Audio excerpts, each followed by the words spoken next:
Grand est notre plaisir de vous informer, mesdames et messieurs. Bonjour et merci de suivre ce journal de 7 heures sur la RTNC. Parlons d'abord de la situation sécuritaire à Kwamout, dans la province de Maïndombe, avec ce conflit entre les Teke et les Yaka. Ce sujet était au cœur de ces échanges entre le président de la République, Félix-Antoine Tshisekedi, et les responsables traditionnels du Grand Bandundu. Ces derniers ont rassuré au chef de l'État de mener des pourparlers afin de ramener la paix. Reportage Rachel Foutou et Fiston Matondo. Ils sont idéalement venus auprès du chef de l'État pour lui exposer les résultats de leur démarche visant à certifier le Kakungu, masque Soukou, porteur des normes et vertus spirituelles, restitué à la RDC au mois de juin dernier par le roi Philippe de la Belgique. Le 20 août, on avait visité notre masque Kakungu que le chef de l'État avait ramené au pays. Et c'était par rapport à ce masque aussi, on voulait venir pour remercier le chef de l'État dans son diplomatie qu'il est en train de faire pour la République démocratique du Congo.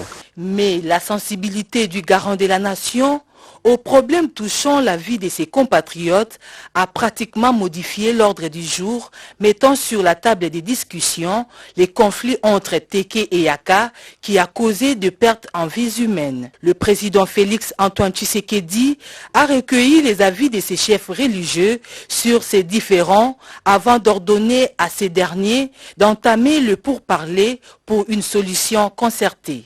Non, les chefs regrettent parce que lui, il cherche comment mettre le Congolais ensemble.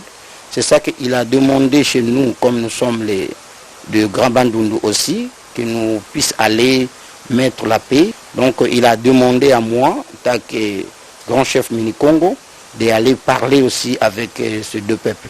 Demain déjà, on va aller pour essayer de parler avec les deux peuples. La paix, rien que la paix. C'est cette exigence du chef de l'État transmise à ses gardiens de la tradition, obligés de faire des concessions pour un retour de paix dans le Grand Bandundu. Clôture de la 11e session du Parlement africain tenue en Afrique du Sud, la relance de l'économie panafricaine après le passage de la pandémie du Covid-19. Ce sujet était au cœur des échanges et le Parlement congolais était représenté par le premier vice-président de l'Assemblée nationale, André Mbata. Robert Ndaï pour le reportage. Les travaux de la 11e session du Parlement panafricain se sont clôturés ce vendredi 2 septembre 2022 sur plusieurs recommandations. Le Parlement panafricain est appelé à délibérer sur des questions qui aideront les continents à réaliser ses rêves. Réunis à Midrand, dans la banlieue de Johannesburg, en Afrique du Sud, les participants à la 11e session du Parlement panafricain ont tablé sur des questions liées à la relance économique du continent africain après le passage de la pandémie à coronavirus. Il était aussi question de la mise en œuvre de l'agenda de la gouvernance africaine. Le Parlement congolais est représenté à ces forums parlementaires par le premier vice-président de l'Assemblée nationale, le professeur André Mbata Betoukoumessou, à la tête d'une forte délégation. La RDC a profité de ces forums pour décourager les pays africains qui instrumentalisent les groupes armés, notamment les Rwandais qui appuient l'homme 23 pour déstabiliser l'Est de la République démocratique du Congo et perturber la relance économique. Nous avons expliqué clairement que la RDC est victime de l'agression rwandaise. C'est le Rwanda qui occupe une partie du territoire de la RDC à travers ces marionnettes terroristes du M23. Nous l'avons dit à l'ensemble des parlementaires africains pour leur demander de condamner cette situation et surtout de demander au Rwanda de mettre fin à son occupation du territoire de la RDC que nous n'allons plus tolérer parce que notre peuple en a marre. Nous ne pouvons plus tolérer cela. Tous voient la nécessité de parvenir à la paix et à une vie décente pour tous les peuples africains. Il faut davantage travailler pour réaliser la vision d'une Afrique prospère et éloignée des conflits armés. Et puis parlons de la signature du protocole d'accord entre le gouvernement et le banc syndical de l'administration publique. La commission paritaire s'est penchée sur la réforme de l'administration publique et l'amélioration de la situation sociale. Nadine Kilocho. Ces assises se sont terminées par la signature d'un addendum au protocole d'accord signé le 2 novembre 2021 à Bibois. Après évaluation, l'intersyndicale nationale de l'administration publique a adhéré à la volonté politique affichée par le gouvernement congolais pour une inclusion salariale visant la mécanisation générale en 2023 de tous les non payés certifiés réguliers dans le fichier de référence. Cette volonté de redresser l'administration, de la moderniser, de faire en sorte que l'administration soit le socle du fonctionnement de notre État, c'est la volonté du président de la République. Les travaux de la commission paritaire gouvernement intersyndicale nationale de l'administration publique sur l'évaluation du protocole d'accord du 2 novembre 2021 ont jeté les bases pour la définition d'une politique salariale visant l'amélioration des conditions de vie et de travail telles que voulues par le chef de l'État, Félix-Antoine Tshisekedi Tshilombo, sous la supervision du Premier ministre Sama Lukonde. Cette fois-ci, nous sentons et nous observons la bonne volonté, la volonté politique et de la part du gouvernement de bien faire et dans le cadre d'amélioration des conditions des agents de carrière des services publics de l'État. Avec la signature de cet addendum, le gouvernement démontre sa détermination de disposer d'une nouvelle politique salariale juste, plus équitable et surtout plus inclusive. 2 boursiers viennent de s'ajouter sur la liste Excellencia. Ils sont arrivés déjà en France pour la poursuite de leurs études et ce, grâce au partenariat entre la Fondation Denise Nyakeru Tshisekedi et l'agence Campus France. Naïcha Kiala pour d'autres détails. Après plusieurs heures de vol, Louis-Georges et Déborah sont enfin arrivés à destination. Au sortir de l'aéroport Roissy-Charles de Gaulle, le comité d'accueil est présent pour les accueillir.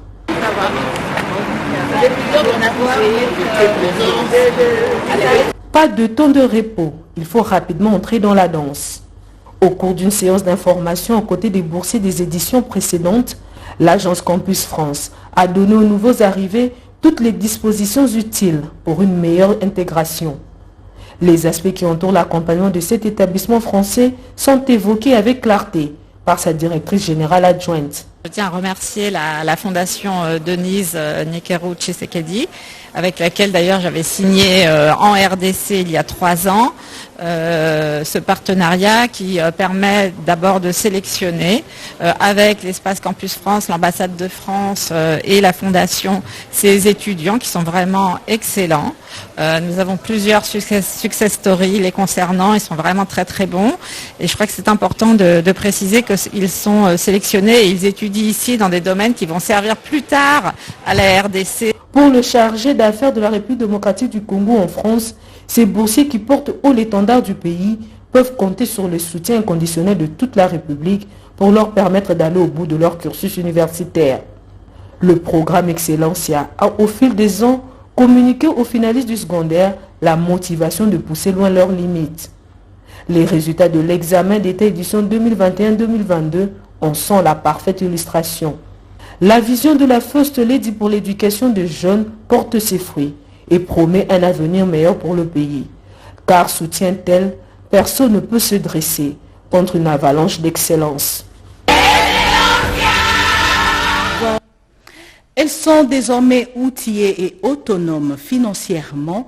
Elles ont appris le métier de l'hôtellerie, pâtisserie, coupe et couture et maquillage professionnel. Ce, grâce à la Fondation Gram, grâce à ma mère que dirige Julie Souélé. 140 femmes venues de différentes communes de Kinshasa ont reçu leur certificat de main du 2e vice-président du Sénat. Ici, les lauréats ont reçu des kits des métiers. Les orphelins internés aux orphelinats de Kinshasa ont reçu les kits d'objets scolaires pour la rentrée scolaire. Reportage.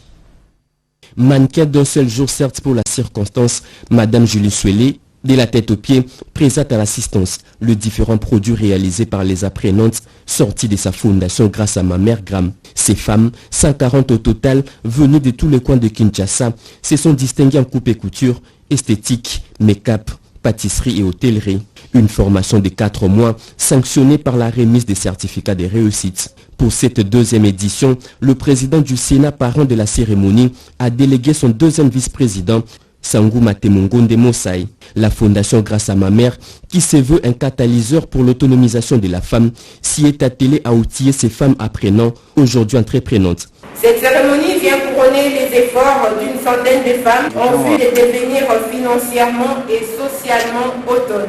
Ces œuvres ont été conçues par ces apprenantes. Ces défilés de mode l'illustrent si bien, une réalisation pas du tout facile, ont-elles avoué. Les parrains de cet événement, le président du Sénat et la ministre du Genre, tous représentés, ont salué cette initiative. Les femmes que vous êtes sont au cœur des équilibres familiaux, culturels, sanitaires et sociaux parce que vous jouez un rôle central dans la gestion en général. Pour faciliter leur entrée dans le monde des affaires, la Fondation Gram a offert à chaque lauréate quelques outils de travail.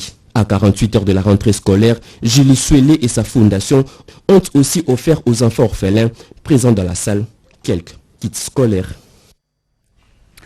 La ministre d'État en charge de la justice, Rose Mutombo, a reçu l'ambassadeur d'Italie en RDC.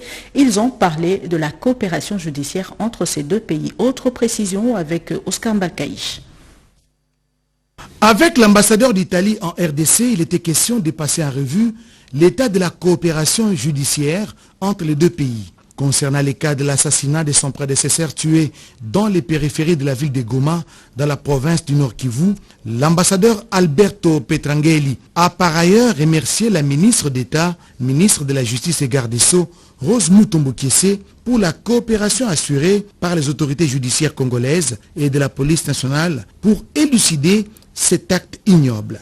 D'autre part, un atelier technique sur l'adoption d'un plan pour l'amélioration du cadre juridique sur la patridie en RDC a ouvert ses portes sous les auspices de la ministre Rose Mutombo Kiese. C'était en présence du représentant du Haut Commissariat des Nations Unies pour les réfugiés en RDC, Angèle Dikongwe Atanga. Mon institution, le Haut Commissariat pour les réfugiés, demeurera bien sûr aux côtés du gouvernement de la RDC et de ses partenaires pour l'atteinte de nos objectifs communs, visant à adopter un plan pour aider la République démocratique du Congo à adhérer aux conventions sur la patridie. Par ces assises, le gouvernement de la République a démontré la volonté, à travers le ministère de la Justice, de mettre en œuvre ses engagements visant à éradiquer la patridie d'ici à l'horizon 2024, en dotant la RDC d'un cadre juridique préventif des risques d'apatridie et protecteur des droits des apatrides. Réduire la fraude dans le secteur de ressources hydrauliques, le paiement numérique serait peut-être une solution. Le ministre Olivier Mwende a présidé une réunion avec les responsables de la SNEL et la Régie des eaux à ce sujet. Marie Kalong a signé son reportage. La procédure a déjà été enclenchée. Bientôt, les abonnés de la SNEL et de la Régie des eaux vont devoir payer leurs factures de façon digitale dans le but de maximiser les recettes et réduire la fraude. Le ministre des Ressources hydrauliques et électricité, Olivier Mwende Mukaleng, a réuni autour d'une table tous les acteurs réunis, à savoir la SNEL, la Régie des eaux, les opérateurs de téléphonie cellulaire avec la monnaie électronique, les banques et le ministère du numérique chargé d'encadrer les opérations. L'objectif de cette réunion étant de réfléchir sur les voies et moyens permettant de respecter le délai imparti d'ici le 31 décembre 2022. Le gouvernement avait pris l'option sur l'instruction du chef de l'État de commencer à transformer les paiements en les rendant maintenant sous format numérique de façon que tous nos abonnés puissent payer avec des moyens digitaux. Nous sommes au niveau d'Airtel Money ainsi que du ministère pleinement alignés pour faire en sorte que nos concitoyens puissent bénéficier de ce service de paiement de factures par monnaie électronique. À noter que la transformation des paiements de factures en numérique émane d'une décision gouvernementale sur instruction du chef de l'État, Félix-Antoine Tshisekedi Tshilombo. En mission dans la capitale, les présidents fédéraux de l'UDPS rejettent en bloc les décisions controversées prises par un groupe d'usurpateurs de qualité. Ils appellent donc le secrétaire général de leur parti à convoquer une session de convention démocratique pour mettre fin à ces aventures. C'est un propos recueilli par Alain Bikaï. Présidents fédéraux de l'intérieur et représentants des organes de base en mission de service auprès de la haute hiérarchie du parti, déclarons ce qui suit sur la situation relative aux actes illégaux posés par une partie de l'organe, à l'occurrence CDP, qui prévaut au sein de notre cher parti. Rejetons à bloc, pour défaut de qualité, tous les écrits et toutes les décisions de M. Lukouri, président hors mandat de la commission de discipline, qui entre en contact non seulement avec les institutions de la République, mais aussi avec celles de notre parti à travers ces actes qui relèvent de l'usurpation du pouvoir de notre autorité hiérarchique. Conformément à l'article 67, alinéa 11, qui stipule la violation des statuts et règlements intérieurs. Rejetons les activités de la Convention démocratique du parti, à sigle CDP, émiettées pour absence de compétences et demandons au secrétaire général du parti de convoquer ensemble avec l'exécutif de notre parti la véritable convention démocratique du parti conformément à l'article 30. Réitérons au nom des organes de base de notre parti notre fidélité et attachement au président de la République, chef de l'État et au secrétaire général qui est le gestionnaire au quotidien du parti, pour sa loyauté à l'autorité morale du parti, à l'occurrence son Excellence Félix Antoine Tshisekedi Tshilombo. Le secrétaire général centralise toute activité de gestion courante du parti. Prenons l'engagement de gagner les élections électorales prochaines pour conserver le plus longtemps possible notre pouvoir. Un meeting de vérité a été organisé au terrain Elimo Santo de Livoulou. Le député national Laurent Batoumona a appelé les jeunes du district de Moamba à soutenir les forces armées et aussi à s'enrôler massivement pour les élections de 2023. C'est un reportage commenté par Anastasie Dombo. Un méga meeting de vérité et de soutien au FRDC organisé par le mouvement de solidarité pour le changement Ville-Province Kinshasa, précisément dans les districts de Moamba. Les filles et fils de ces coins de la capitale sont venus avec impatience écouter leur leader, à l'occurrence du président provincial Jano Binanou, qui leur a apporté une surprise exceptionnelle tout en cherchant la solution pour désenclaver les quartiers Livoulou, Mbanzalemba et consorts. Il fera un lobbying auprès des autorités du pays, a-t-il souligné. Dans son intervention, l'autorité morale Laura Batoumona Kandi a rappelé à la population et cadre du parti de voir les changements totaux et inconditionnels dans ces coins du pays. L'honorable Laurent Batoumona a demandé aux jeunes leur soutien total au FRDC et leur enrôlement massif au sein de l'armée, ainsi qu'aux actions du président de la République Félix Antoine Tshisekedi Tshilombo et à la CENI concernant l'octroi des cartes d'électeurs. De voter bon nombre de députés pour dégager une majorité parlementaire en faveur du président de la République. Il s'y est de signaler la présence de plusieurs partis politiques alliés au mouvement de solidarité pour les changements. Le ministre de la Santé publique s'est rendu hier au centre hospitalier Moncolé avec les responsables. Jean-Jacques Mbungani a évoqué la situation sociale des personnes vulnérables internées dans ce centre. Edith Chala. Aussitôt revenu de Lomé, où il a participé à la 72e session régionale de l'Organisation mondiale de la santé, le ministre de la Santé publique, Hygiène et Prévention, Jean-Jacques Mbungani, a effectué une descente au centre hospitalier Moncolé pour visiter la population vulnérable de Kinshasa qui a bénéficié gratuitement de l'opération de la cataracte grâce à l'accompagnement du gouvernement et ses partenaires. Après le constat, l'autorité sanitaire s'est dite très satisfaite du bilan de la première édition de la caravane médicale en ophtalmologie initiée par la Fondation Christine Bahati avec son partenaire de la Fondation Elena Baraker qui consiste à opérer les Congolais souffrant de cette maladie de l'œil. Pendant 5 jours, soit du 22 au 26 août 2022, près de 500 patients sur plus de 1000 cas enregistrés ont subi cette intervention chirurgicale ophtalmologique réalisée par une équipe de médecins venus de l'Espagne en collaboration avec les professionnels de la santé congolais.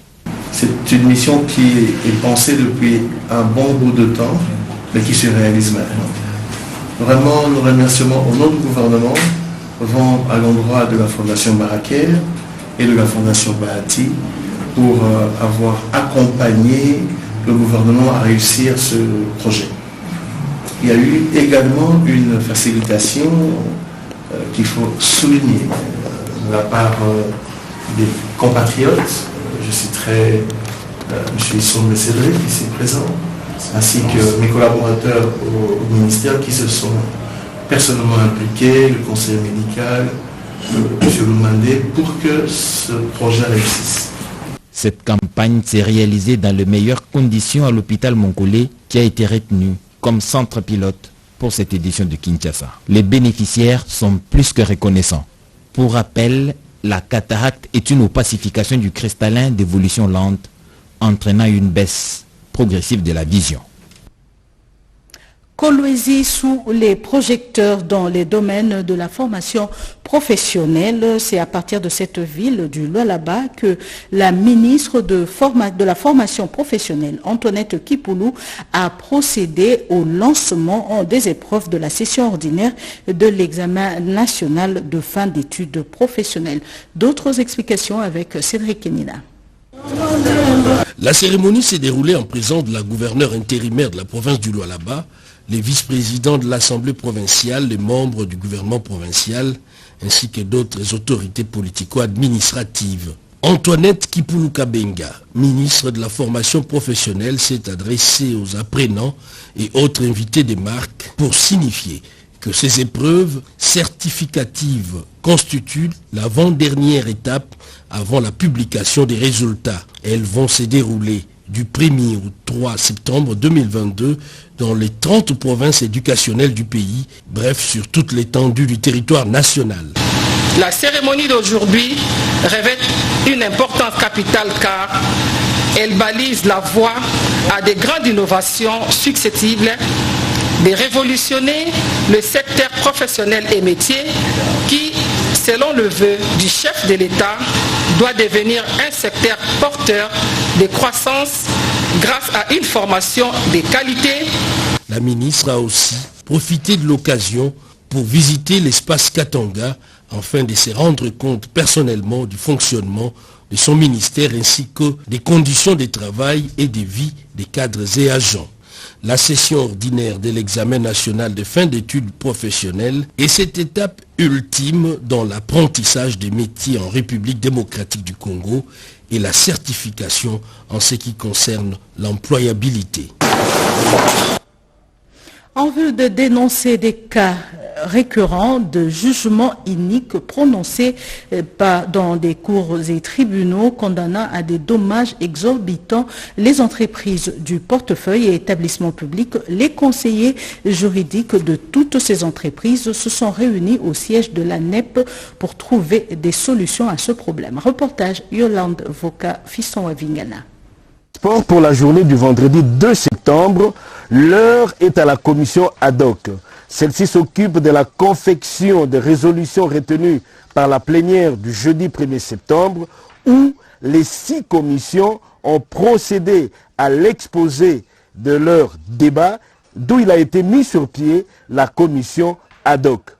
Celle-ci sera suivie par une plénière le vendredi soir et le samedi 3 septembre pour aboutir à la conclusion de ces assises que sont les États généraux des sports de la République démocratique du Congo dans leur 3e édition, si on peut le dire comme ça. Vous venez là plutôt de suivre la poursuite des États généraux des sports. Alors, parlons Encore cette fois-ci de ce cas de dénonciation sur les jugements iniques prononcés dans des cours et tribunaux condamnant à des dommages exorbitants les entreprises du portefeuille et établissements publics. Les conseillers juridiques de toutes ces entreprises se sont réunis au siège de la NEP pour trouver des solutions à ce problème. Reportage Yolande Voka.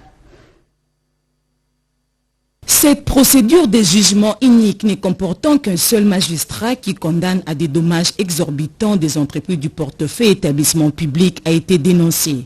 Au cours de cette rencontre de conseillers juridiques de chaque entreprise membre de la NEP, il a été question de répertorier tout le cas récurrent de jugements iniques prononcés dans les cours et tribunaux, condamnant des entreprises du portefeuille et établissements publics en faveur de tierces personnes. Il y a des entreprises qui sont condamnées injustement à des dommages et intérêts exorbitants. Et vous pouvez imaginer que pour des cas simples, il y a la CVM, la SCTP, avec une entreprise qu'on dénomme AGEMI,